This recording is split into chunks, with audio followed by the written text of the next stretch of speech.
Hey guys, so this is day 10 of this hair of using melanin hair care products.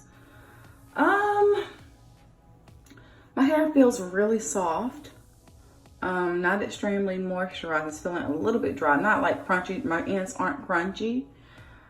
But it feels good. It feels good. I'm happy with how things have gone. So I'm about to wash my hair now because my scalp is itchy, but I just wanted to give y'all an update.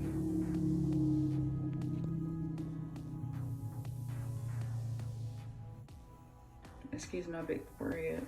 That thing big, ain't it? Yeah, big forehead crew.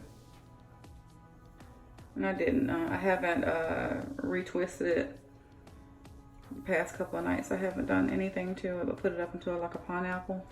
Not like a pineapple, but into a pineapple. So, all right, I'm gonna wash this stuff, and that's it.